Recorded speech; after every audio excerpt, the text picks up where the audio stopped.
திருமாங்கல்ய சீரியலை பற்றி தான் நம்ம இந்த வீடியோக்குள்ளே நம்ம பார்க்க போகிறோம். வாங்க நம்ம வீடியோக்குள்ளே போகலாம். மகா இந்த மாதிரிக்கு ஒரு வேலையை பார்த்ததுமே திவ்யா அப்படியே கோவத்தோட பயங்கரமாக திட்ட ஆரம்பிச்சிருந்தாங்க. யார் இந்த மாதிரிக்கு மகாவுக்கு வேலையை கொடுத்தா அப்படின்னு சொல்லிட்டு இருக்கவும், அப்போ ஒரு கட்டத்தில் கவிதா தான் இந்த வேலையை கொடுத்தாங்கிறத அவங்க திவ்யா கண்டுபிடிச்சிருந்தாங்க. அதுக்கப்புறம் பார்த்தோம்னா கவிதா வெளுத்து வாங்கிட்டு இருக்கிறாங்க. நீங்கள் என்ன நினச்சிட்டு இருக்கிறீங்க மகாவை பற்றி?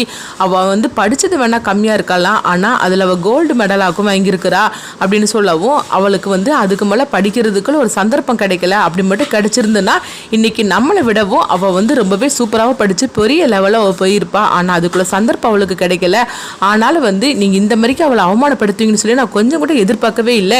என்ன திரு, நான் ஒன்றை நம்பி தானே மகாவை அனுப்பி வச்சேன், நீயும் இப்படி பண்ணிட்டி அப்படின்னு சொல்லவும், அப்போ திரு கவிதாவிட்ட சொல்கிறாங்க, எதுக்காக நீங்கள் இந்த மாதிரிக்கு அவளுக்கு ஒரு வேலையை கொடுத்தீங்க அப்படின்னு சொல்லிட்டு இருக்கவும், உங்கள்கிட்ட நான் என்ன சொன்னேன், அவளுக்கு தகுந்த மாதிரிக்கு ஒரு வேலையை கொடுங்கன்னு சொன்னேன். ஆனால் அதுக்காக இவ்வளோ தூரம் நீங்கள் அவளை அசிங்கப்படுத்துவீங்கன்னு சொல்லி நான் நினைக்கவே இல்லை.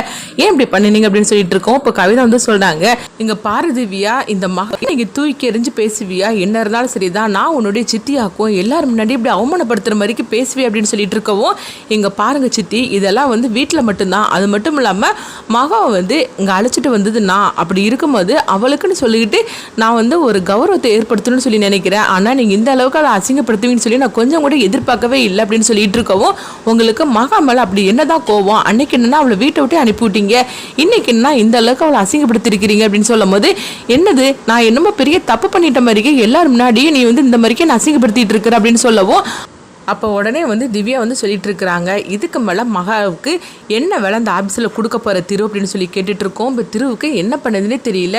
மகா ஆக மொத்தத்தில் இந்த ஆஃபீஸை விட்டு போனாலே நல்லதுன்னு சொல்லி நான் நினச்சிக்கிட்டு இருக்கிறேன். ஆனால் திவ்யா ஏன் தான் மகா மேலே இந்த மாதிரிக்கெலாம் பாசத்தை வச்சுருக்காலே தெரியல.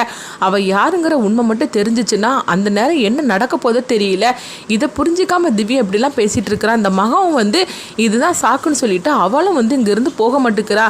இதெல்லாம் எங்கே போய் தான் முடிய போதோ தெரியல அப்படின்னு சொல்லிட்டு ரொம்பவே பதட்டத்தோடு இருந்துட்டு இருக்கும்போது, அப்போ உடனே அவங்க மகாவை பற்றி சொல்கிறாங்க, மகா நீ யாருக்காகவும் நீ பயப்பட வேண்டாம், நான் உனக்காக இருக்கிறேன், உனக்கு என்ன வேலை கொடுக்கணும்னு எனக்கு தெரியும் வா அப்படின்னு சொல்லிட்டு அவங்க அழைச்சிட்டு போகவும், இதை பார்த்துட்டு இருக்கிற கௌதம் கவிதாவை பார்க்குறாங்க. என்ன கவிதா இப்படி அசிங்கப்படுத்திட்டு இருக்கிறா, அதுவும் இந்த மகாவுக்காக அப்படிங்கும்போது உடனே கவிதா சொல்லிட்டு இருக்கிறாங்க, இது எல்லாத்துக்கும் நான் காத்துட்டு இருக்கிறதுக்கும் பொறுமையாக இருக்கிறதுக்கும் இந்த சொத்து தான் காரணம். இந்த சொத்து மட்டும் என் கைக்கு வந்துருச்சுன்னா அதுக்கப்புறம் இவங்களெல்லாம் என்ன பண்ணணும்னு சொல்லி எனக்கு தெரியும் அப்படின்னு சொல்லிட்டு எரிச்சலோடு இருந்துட்டு இருக்கவும், அடுத்தது அங்கே பார்த்தோம்னா திவ்யா மகாவுக்காக என்ன போஸ்டிங் கொடுக்கணுமோ அந்த போஸ்டிங் கொடுக்குறாங்க. இங்கே பாரு, இன்னும் இந்த வேலையை தான் நீ செய்யணும், வேற யாராவது ஏதாவது சொன்னாங்கன்னு சொல்லிக்கிட்டு நீ அந்த மாதிரிலாம் வேலை செய்ய போனேன்னு வச்சுக்க, ஏன் அவ்வளோதான் அப்படின்னு சொல்லிட்டு இருக்கவும், உடனே மகாவும் சரிதாங்க நான் அப்படிலாம் பண்ண மாட்டேன் அப்படிங்கிறாங்க. திவ்யா உடனே திருக்கிட்ட சொல்லிட்டு அவங்க கிளம்புவோம். அப்போ திரு மகாவை கூப்பிடுறாங்க, ஆமாம் அவங்க தான் அந்த வேலையை செய்ய சொன்னாக்கி நீ எதுக்காக செஞ்சுருக்கிற, நீ என்கிட்ட சொல்ல வேண்டியதுன்னு அப்படிங்கும்போது, என்னங்க இப்படி பேசிட்டு இருக்கிறீங்க, என்ன இருந்தாலும் சரிதான், இது நம்மளுடைய ஆபீஸ்ல, அதனால என்ன வேலை இருந்தாலும் நான் செய்ய தயங்க மாட்டேன் அப்படின்னு சொல்லவும், இப்படி மகா சொன்னதுமே திருவுக்கு மகா மேல ஒரு நல்ல அபிப்பிராயம் ஏற்படுது. என்ன இருந்தாலும் சரிதான், மகா இந்த அளவுக்கு எல்லாருக்கிட்டையும் அதாவது பொறுமையா அவ இருக்கிறாள், யார் என்ன சொன்னாலும் சரிதான், ஆனால் அவங்கள பற்றி அவள் தப்பாக நினைக்காம அவங்க சொன்ன வேலையை கொஞ்சம் கூட அவள் யோசிக்காமல் அவள் செய்கிறாள் அப்படின்னு சொல்லிட்டு அவள் நினைக்கவும், ஆனால் மகா கழுத்தில் மட்டும் நான் கண்டிப்பாக தாலி கட்டலைன்னா உண்மையிலே நான் மகாவுக்கு ஒரு நல்ல ஒரு இதை கொடுத்துருப்பேன். திவ்யா இப்போ அதை தான் செஞ்சிட்ருக்கிறா.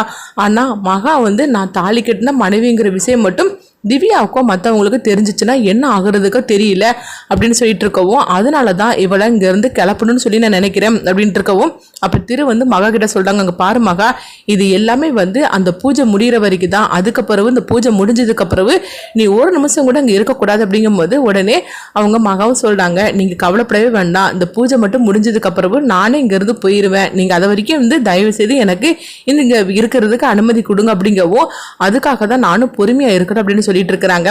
அடுத்து இங்க பார்த்தோம்னா கவிதாவையும் கௌதமி தான் காட்டுறாங்க. அப்போ கௌதம் சொல்லிட்டு இருக்கிறாங்க, அங்க பாரு கவிதா, இந்த ப்ராஜெக்ட் எப்படியாவது திருக்கையிலேருந்து நம்ம அவங்களுக்கு கொடுக்கணும், அப்படி கொடுத்துட்டாக்கி நம்மளுக்கு ஏராளமான பணம் வரும், இதுக்கு நீ தான் எப்படியாவது திருக்கிட்ட இருந்து அந்த கையெழுத்து வாங்கி நீ கொடுக்கணும் அப்படின்னு சொல்லவும், உடனே கவிதா சொல்லிட்டு இருக்கிறாங்க, ஏற்கனவே இந்த மாதிரி கையெழுத்து வாங்க போகும்போது தான் இந்த மகாவால எல்லாமே முடிஞ்சு போச்சுது, ஆனால் திரும்பவும் இந்த மாதிரி நடந்துடக்கூடாது, அதனால திருக்கிட்ட இருந்து கையெழுத்து வாங்கி இந்த ப்ராஜெக்டை நம்ம அவங்ககிட்ட கொடுக்குறோம், நம்ம ஏராளமான பணத்தை அவங்க கிட்ட இருந்து நம்ம வாங்குறோம் அப்படின்னு கவிதாவும் கௌதமும் திட்டம் போட்டுட்டு இருக்கிறாங்க. அடுத்து பார்த்தோம்னா திரு வந்து அந்த ப்ராஜெக்டை நம்மளுக்கு கிடைக்கணும்னு சொல்லிக்கிட்டு அவங்க அந்த வேலையில் மும்முரமாக வந்து வேலை செஞ்சுட்டு இருக்கவும் அப்போ மகா வந்து பார்த்தோம்னா திருவுக்காக காஃபிலாம் எடுத்து கொடுக்குறாங்க. அப்போ வந்து திரு வந்து அதுதான் வேலை டைம் முடிஞ்சு போச்சுல, நீ கிளம்ப வேண்டியதுன்னு அப்படிங்கும்போது என்ன இப்படி சொல்லிட்டு இருக்கிறீங்க, நீங்கள் வந்து இந்த அளவுக்கு சின்சியராக வேலை பார்த்துட்டு இருக்கிறீங்க, அதனால வந்து நான் உங்களுக்காக இருக்கிறேன், அது மட்டும் இல்லாமல் உங்களுக்கு காஃபிலாம் கொடுக்கணும்ல, மற்ற எல்லாரும் போயிட்டாங்களா அப்படிங்கும்போது இப்படி சொல்லிட்டு அவங்க வந்து மகா வந்து எல்லா வேலையும் செஞ்சுட்டு இருக்கோம். இப்போ திரு வந்து மகாவே பார்த்துட்டு இருக்கிறாங்க. ஆனால் மகா வந்து கண்டுக்காம